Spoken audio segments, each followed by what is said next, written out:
Bonjour à tous. Dans cette vidéo, je vais traiter la question relative à la nature juridique de l'activité agricole. Cette dernière est-elle de nature commerciale ou bien de nature civile? Et l'agriculteur est-il un commerçant? Avant de commencer, je voudrais bien vous annoncer que la version écrite de cette vidéo se trouve sur ma page web intitulée Droit pour tous, Law for All. Bonne lecture. D'une manière générale, et pour répondre à n'importe quelle question d'ordre juridique, il faut toujours et en premier lieu se référer à l'instrumentum, c'est-à-dire au texte juridique, à la loi. La loi, qu'est-ce qu'elle dit? Qu'est-ce qu'elle prévoit? Et à défaut d'une réponse légale, on peut se référer à la doctrine, aux avis des auteurs, la position des juristes, etc. Pour notre cas, il s'agit de se référer au Code de commerce, et plus précisément à l'article 2, in fine, dernier paragraphe, qui prévoit ceci. N'est pas commerçant quiconque exerce une profession agricole. Cet article est clair. Il exclut expressément l'activité agricole du domaine de la commercialité. N'est pas commerçant ne peut pas être qualifié comme commerçant quiconque, toute personne qui exerce une activité agricole. Le même article ajoute ensuite, dans la mesure où l'intéressé ne fait que transformer et vendre les produits de son fonds.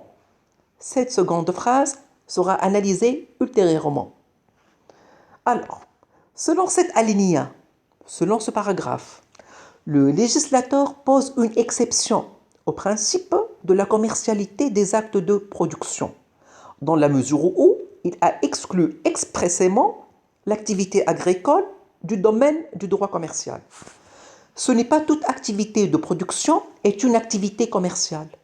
Certaines activités de production sont exclues du domaine de la commercialité, soit expressément par la loi, comme pour l'activité agricole, soit en raison de la nature de l'activité elle-même, comme pour l'activité libérale ou bien l'activité artisanale.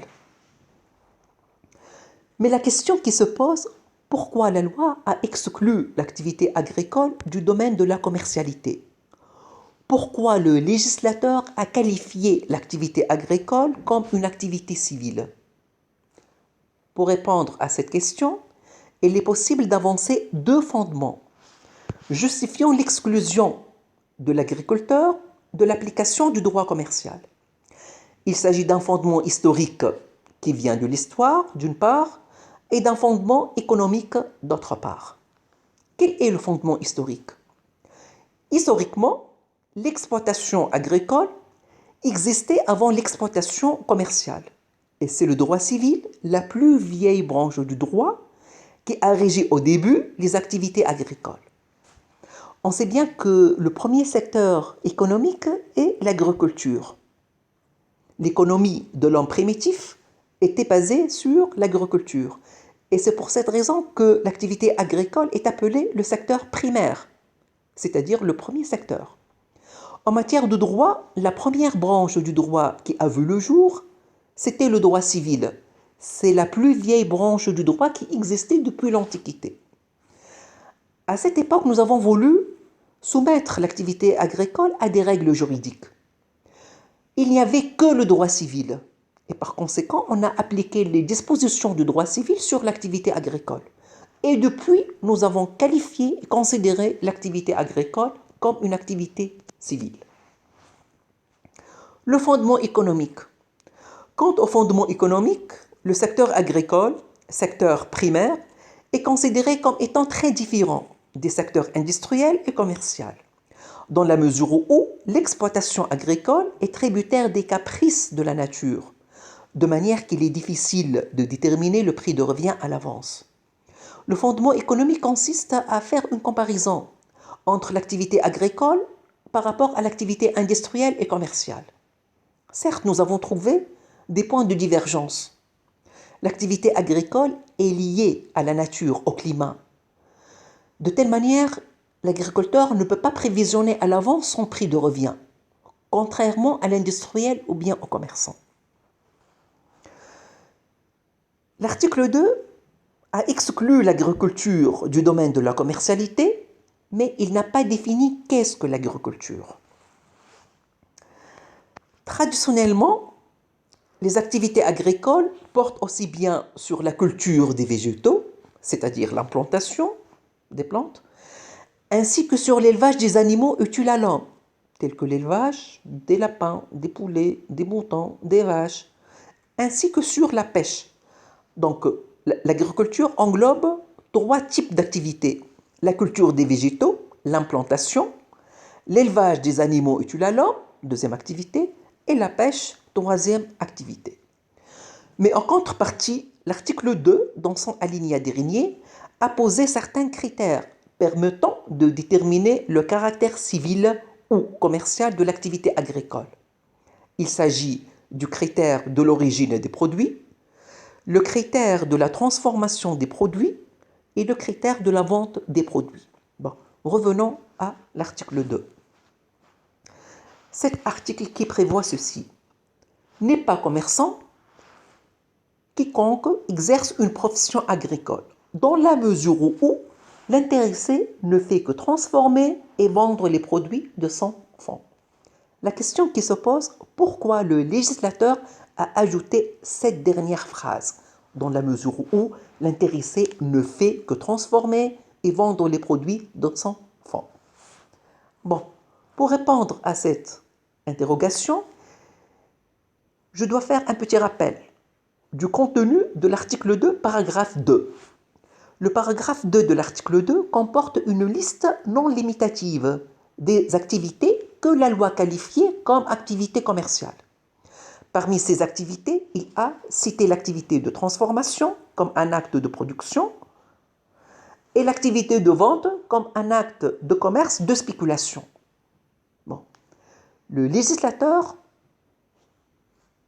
a posé indirectement la question suivante. L'agriculteur qui va transformer son propre produit, ou bien qui va procéder à la vente de son produit, est-ce qu'il devient un commerçant? La réponse est par la négation. Non, mais à condition que le produit transformé ou bien vendu provient de son fonds. Donc le mot fonds forme ce qu'on appelle le critère de l'origine du produit. D'où vient le produit transformé ou bien vendu par l'agriculteur? S'il provient de son fonds propre, il accomplit une activité civile.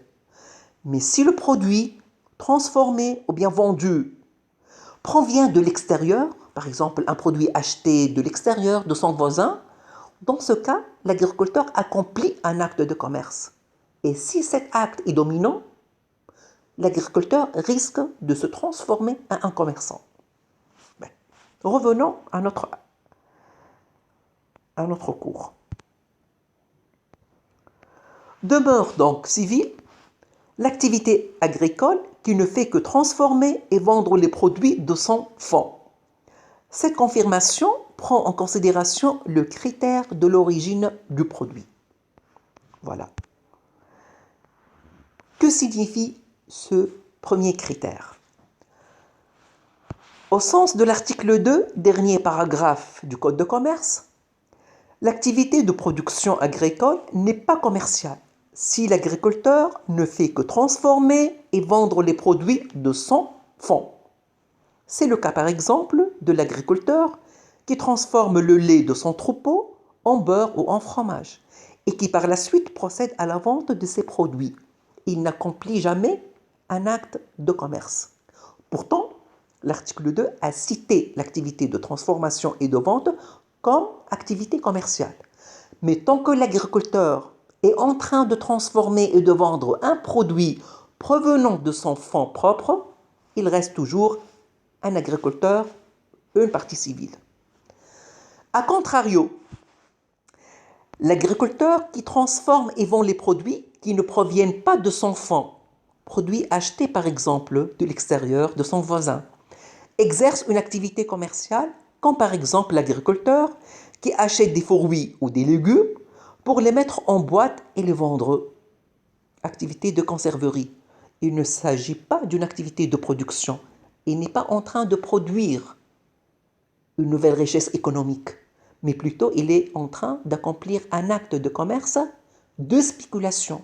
Il va acheter un produit de l'extérieur sans aucune transformation, il va le vendre directement. Ce n'est pas une activité de production, de transformation, mais plutôt c'est un acte de commerce de spéculation. Maintenant, un problème se pose lorsque l'agriculteur transforme les produits de sa terre auxquels il adjoint d'autres produits qu'il achète. Son activité acquiert-il le caractère commercial? Je vais prendre le cas d'un agriculteur qui est obligé d'ajouter des produits achetés de l'extérieur au processus de transformation. Par exemple, pour l'activité de conserverie, un agriculteur qui produit les pièces de tomates, il va les transformer dans des boîtes. Mais en contrepartie, il est obligé d'ajouter des produits conservateurs achetés de l'extérieur. Est-ce que dans ce cas, l'agriculteur devient un commerçant? Ou bien plutôt, est-ce qu'il accomplit un acte de commerce, puisqu'il va acheter un produit qui ne provient pas de son fonds propre? Ce n'est pas lui qui a produit cet élément conservateur, mais c'est un produit acheté de l'extérieur. Est-ce qu'il accomplit un acte de commerce? Le droit tunisien est muet et silencieux sur cette question. Selon la jurisprudence française, la réponse dépend de la proportion de la quantité des produits achetés par rapport aux produits issus du fonds agricole. Si la proportion des produits achetés est supérieure à celle des produits provenant du fonds de l'agriculteur, son activité sera une activité commerciale, de manufacture. Sinon, c'est une entreprise de caractère civil. En droit comparé, et plus précisément en droit français, le juge a appliqué ce qu'on appelle le principe de la proportionnalité. Le principe de la proportionnalité, le principe de la quantité. Il a mesuré la quantité achetée de l'extérieur par rapport à la quantité produite par l'agriculteur. Si la quantité qui provient de l'extérieur est supérieure par rapport à la quantité produite du fonds propre de l'agriculteur, dans ce cas, l'agriculteur accomplit un acte de commerce. Et il risque d'être qualifié comme un commerçant. Mais si la quantité qui provient de l'extérieur est inférieure par rapport à la quantité issue de son fonds propre, il reste une partie civile, une activité civile. Cette solution, c'est une application du principe l'accessoire suit le principal. L'activité accessoire, l'activité secondaire, l'activité minime suit la qualification de l'activité principale. L'activité principale de l'agriculteur, c'est l'agriculture, qui est une activité civile. L'activité accessoire, c'est le fait d'acheter de l'extérieur un produit. Bon, l'activité principale, c'est l'agriculture qui a une nature civile. L'activité accessoire, c'est l'achat d'un produit de l'extérieur qui est un acte de commerce. L'accessoire suit le principal. L'activité accessoire, qui est une activité commerciale, va perdre sa qualité en tant que telle pour avoir la qualification de l'activité principale. Donc, d'une activité commerciale, elle deviendra une activité civile. Et vice-versa.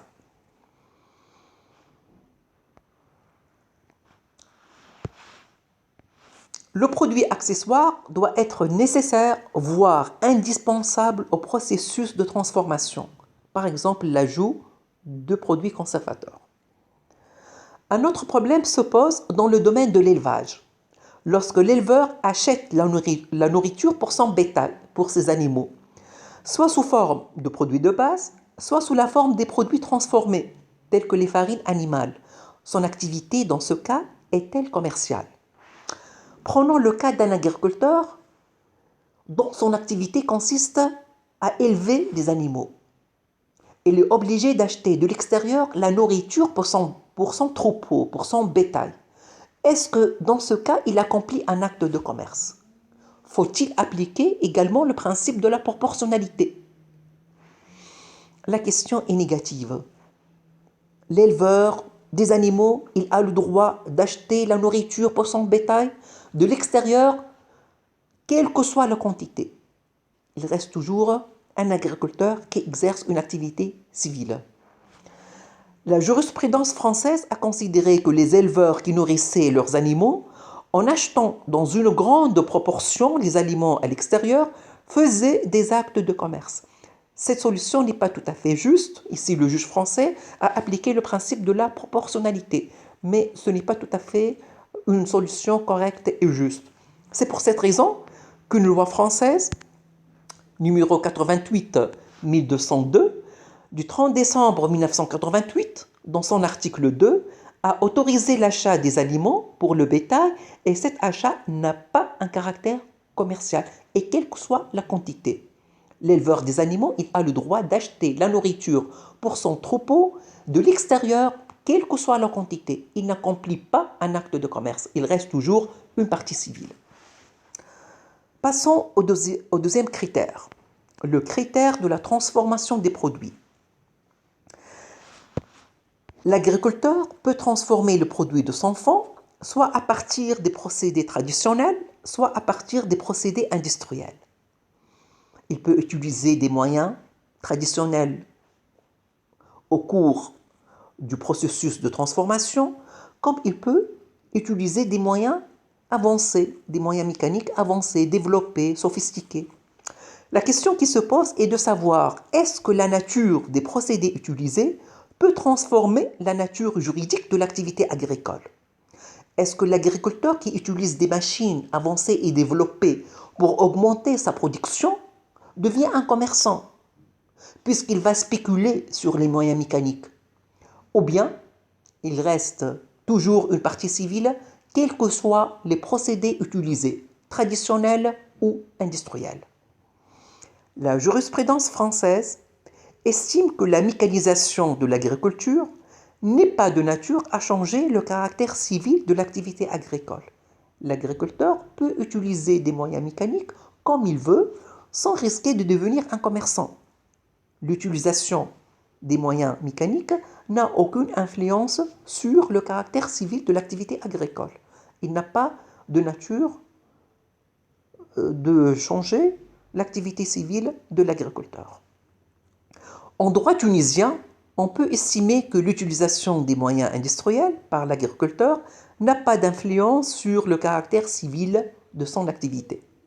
Encore, faut-il que les actes de transformation des produits ne doivent constituer qu'un accessoire nécessaire à l'exercice de cette activité, comme d'ailleurs pour les actes de commercialisation utilisés par l'agriculteur.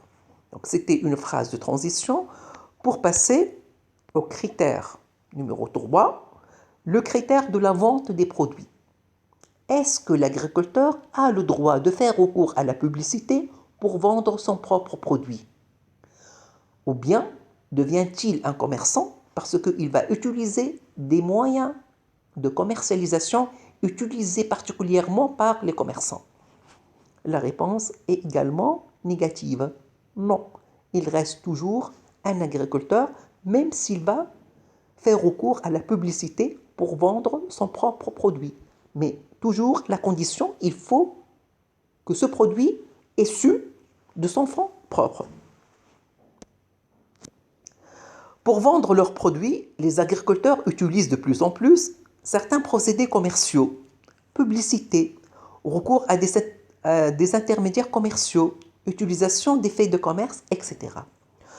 En Tunisie, comme d'ailleurs en France, l'emploi de ces procédés commerciaux par les agriculteurs n'est pas en principe de nature à modifier le caractère civil de l'activité agricole. Le recours de ces procédés commerciaux doit constituer un accessoire nécessaire à l'exercice de cette activité. Donc, on a 3 critères. Le critère de l'origine du produit, le critère de la transformation des produits et le critère de la vente des produits. Un seul critère est déterminant. C'est le critère de l'origine du produit. C'est le seul critère qui peut changer la nature civile de l'activité agricole, de l'activité de l'agriculteur. Quand? Lorsque l'agriculteur va acheter de l'extérieur un produit supérieur par rapport à la quantité produite de son fonds propre. C'est le seul cas dans lequel l'agriculteur accomplit des actes de commerce et risque d'être qualifié comme un commerçant. Pour les deux autres critères ne sont pas déterminants, à savoir le critère de la transformation des produits ou bien le critère de la vente des produits. Alors, par la suite, vous avez un corrigé type d'un devoir surveillé. Voilà. Des exercices avec une proposition de correction. Et par la suite, vous avez une consultation juridique sur l'activité agricole. Vous pouvez répondre à cette consultation dans les commentaires et je vais vous orienter pour arriver à la bonne réponse. Merci de votre attention.